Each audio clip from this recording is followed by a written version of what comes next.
Now let's go to Steven, who's with a dynamic duo. All right. Thank you very much, Hallie. I'm sitting here with our friends Davey and Jade from AFI, and now their amazing, amazing project, Blaqk Audio. Guys, welcome to the sauce. Hello. So good to have you here. Thank you. So good to talk to you. This record, Sex Sells, really, really damn good. You guys did an incredible job on it. Thanks a lot, Steve. And you were behind the boards. You were producing it. So let me ask, AFI, you know, not hurting for fans or success. Why did you decide to do Blaqk Audio? Well, this is obviously a big departure, totally electronic music, and it's the only way we could explore that side of. We love electronic music. We have since we were, you know, kids, and so the only way we could really truly explore that is to just do something completely different, because we don't want to make AFI songs that are electronic. It's just not what AFI is about. Now, this has been your brainchild for a long time. How long have you actually been working on Blaqk Audio? We've been talking about it since about 2002, but it's mainly talk, and really only in the last, you know, 6 months to a year did we actually creatively put it together and write the songs and finish the record. So you're happy it's finally out? Oh yes, because like we say, we've been talking about it for a long time. Now, since it is electronic, who do you like in the electronic world and genre? How many hours do you got? Tons of stuff. I mean, we listen to everything from, you know, BT and Underworld and Tiesto and Oakenfold to, you know, the big beat stuff like Chemical Brothers and the Crystal Method to, you know, current European bands like Covenant and, you know, B&B Nation. There's some American bands like Iris. The older stuff like Depeche Mode and Midnight Reb and Ministry, Front 242, Erasure, Pet Shop Boys. See, we could do this all day long. Yeah, we could do it all day. Now, were you pleasantly, I mean, it had to be pleasantly, but just shocked that Sex Sells debuted at number 18? Was that so really surprising? Yeah, I mean, both because it's a side project, and even though, you know, AFI does have a lot of fans, a lot of people still don't know about the band, and plus it's electronic music, and electronic music in this day and age isn't exactly high on everybody's list of music they listen to, or, you know. But it always has such a great following. Yeah, I mean, people who are into the scene are very into the scene, and, you know, are dedicated to it and pay attention to what's going on in the scene. So, you know, there is that strong fan base there, which is great. Now you're touring, and it's just you two. Just us. So what's the stage show going to be like? It's just my keyboards and computers, kind of on like where the drums would be, I guess, in the middle of the stage, and then I'm kind of prancing around. Yeah. Kind of Underworld-esque? Very. Yes, Underworld, exactly. Erasure, Pet Shop Boys. All that. Daft Punk, but we're not next to each other. Right, yeah. You know, same sort of situation if you've seen any of those acts play.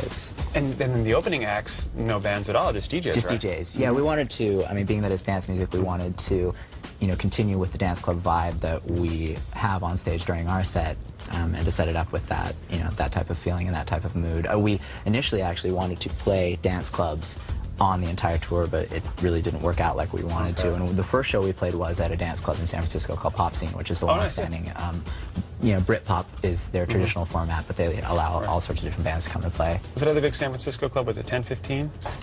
No? Where is 1015? Isn't it? That's somewhere, but it is somewhere. It's not. I saw Digweed there years ago.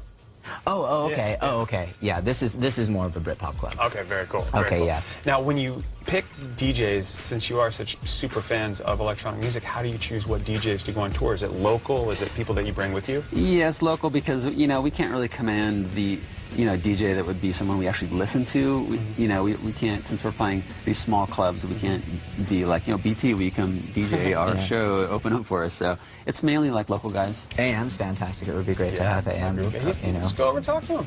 He's here, isn't he? We'll do it right now during the break. He probably will definitely agree to do that. I think so. Yeah. We'll talk to him. Maybe LA. LA, we'll fly him out. Okay. We are jet setters. We got a lot more with Blaqk Audio when the sauce comes back.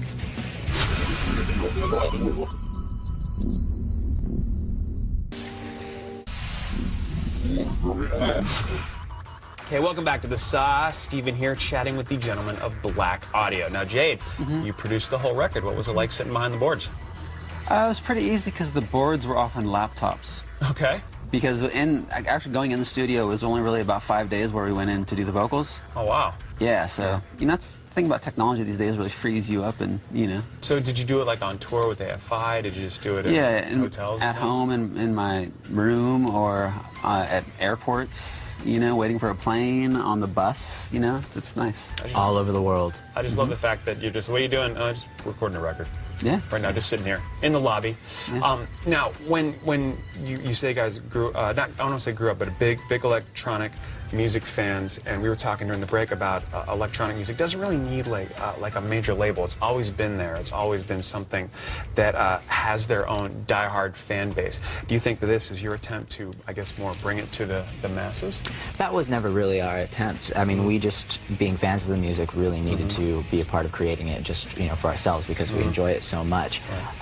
The acceptance that it's had so far on alternative rock radio, which in and of itself is very strange and something that we never expected, is unexpected to us.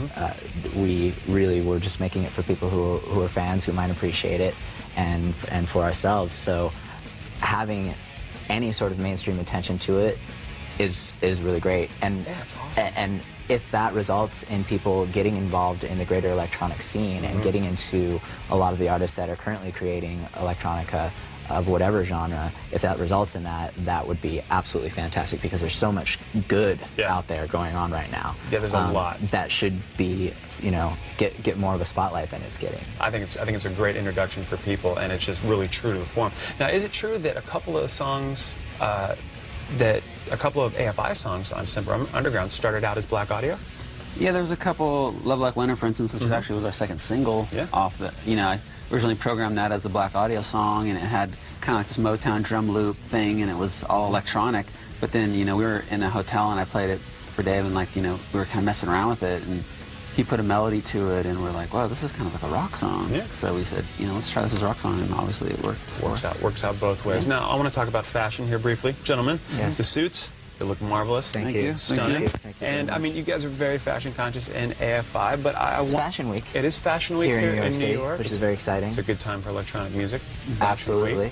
Always wonderful. Absolutely. The suits, is this like your way of saying, you know, they just, I don't want to say like stepping up saying we're like electronic, but in a way I want to say it seems to harken back to, you know, the German electronic legends. Certainly with anything we do, we like our aesthetic to be cohesive, you know, and this was something that we naturally decided to do on our own and present ourselves in this way for this project. It's, you know, something that we, you know, do in our regular lives on occasion, and so it was just implementing this into this, you know, facet of our self-expression in Blaqk Audio. It's our sort of, you know, that kind of German, kind of craft work, you know. Duran, very fashionable band. Of course. You know, which is one of the earlier bands that we got into who are very synth heavy. Yes, completely. You know, they always looked great. That Nick Rhodes. Oh yes, can't deny it, undeniable. Yeah. I was inspired today. Yes. There's going to be a video. There is a video. Stiff Kittens. Stiff Kittens, yes. Tell us about it. We shot Stiff Kittens with our friend Mark Webb, which was a fantastic experience. You know, we love working with Mark and have worked with him since 2000, 2001. Yes. And he was very nice enough to agree to take part in working on the Stiff Kittens video and do it for us at his house. Oh, wow. He opened up his house. Yeah, we shot under his house. We didn't have really a budget, and so, you know, Mark Webb's a big-time director now. So he's like, you know, we'll do it at my house, and they made all the stuff in the basement, him and the other director, and yeah, it was great. And actually, we hope to have a clip today, but we don't. I think we do, right? No, we thought we had one, but it got lost in transit. Stephen got lost in transit. Yeah, I told him, and I ruined everything. Liar. But what will not ruin anything is this album, Sex Sells by Blaqk Audio. Thank you guys so much for coming by. Absolutely. Always a Thanks for pleasure having having you here. Now let's go right over to Holly and Jared.